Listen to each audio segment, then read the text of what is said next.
నమస్తే, నేను Yogita. Welcome to సత్యాగ్రహి. హబ్బబ్బా!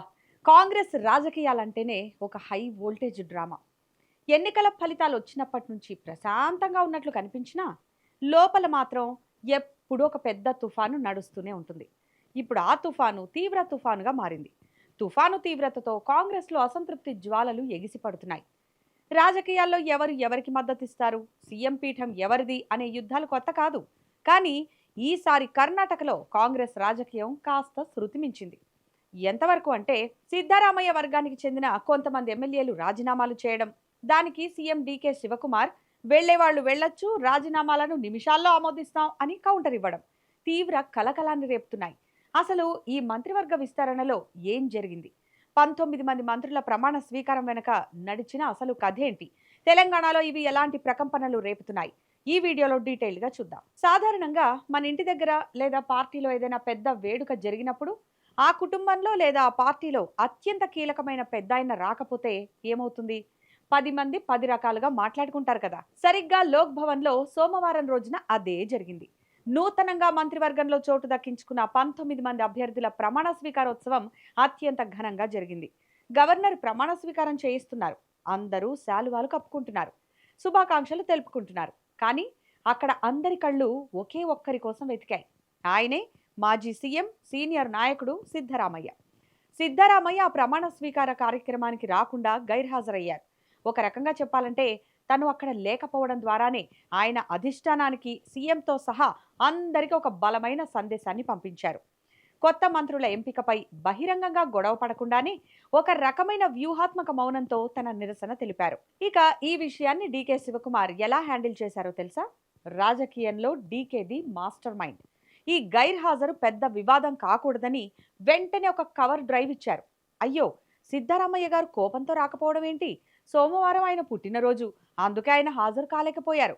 పైగా ఈ 19 మంది మంత్రుల జాబితా తయారీ ప్రక్రియలో ఆయన కూడా పాల్గొన్నారు అని చాకచక్యంగా కవర్ చేసే ప్రయత్నం చేశారు.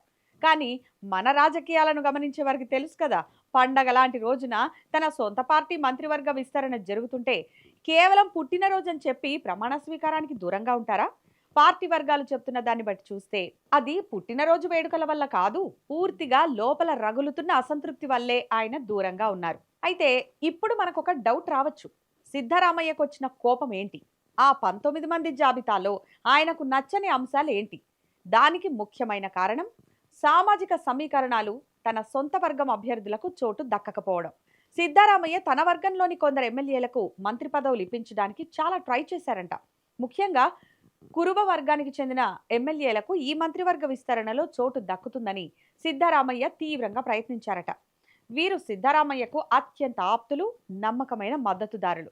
కానీ చివరి నిమిషంలో అధిష్టానం విడుదల చేసిన లేదా ఖరారు చేసిన 19 మంది జాబితాలో వీరి పేర్లు మాయమయ్యాయి. తన మాట చెల్లకుండా డీకే వర్గం ప్రభావం చూపిందనే భావన సిద్ధరామయ్యలో కలిగింది. అందుకే ఆయన వ్యూహాత్మకంగా సైలెంట్ అయిపోయారు. ఆయన స్వయంగా మాట్లాడట్లేదు కానీ ఆయన మద్దతుదారులు మాత్రం ఊరుకుంటారా? లేదు కదా.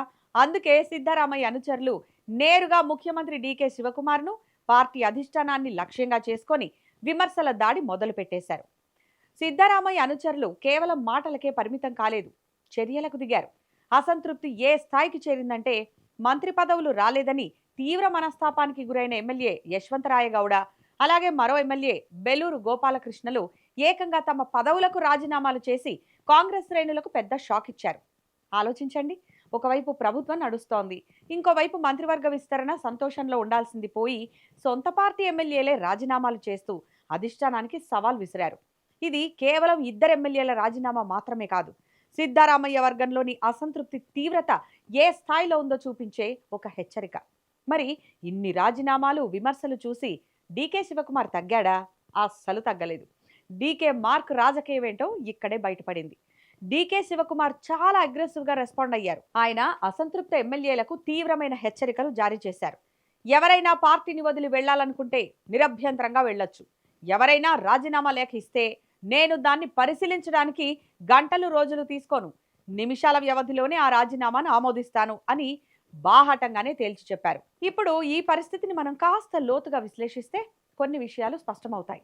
కర్ణాటకలో డీకే వర్సెస్ సిద్ధరామయ్య అన్నట్లు తయారైంది. అయితే అదే ఈ పరిస్థితి తెలంగాణకు వస్తే పెను భూకంపమే సంభవిస్తుంది. మంత్రి పదవి ఇస్తారా, సత్తా చూపించమంటారా అని కొందరు ఎమ్మెల్యేలు బహిరంగంగానే సవాళ్లు చేస్తున్నారు. కోమటిరెడ్డి రాజగోపాల్ రెడ్డి అయితే ప్లాన్ ఆఫ్ యాక్షన్ కూడా రెడీ చేసుకున్నట్లు కనిపిస్తోంది. ఒకవైపు కొందరు ఎమ్మెల్యేలు మంత్రుల్లో సీఎంపై వ్యతిరేకత ఉంది. ఈ టైంలో అసంతృప్త ఎమ్మెల్యేలు కూడా వారికి జతైతే సంచలనాలు చోటు చేసుకునే అవకాశం ఉందన్నది ఆ పార్టీ నేతలు చెప్తున్న మాట. అందుకేనేమో ఇప్పట్లో మంత్రివర్గ విస్తరణ ఉండదు అని లీకులు వదులుతోంది కాంగ్రెస్ పార్టీ.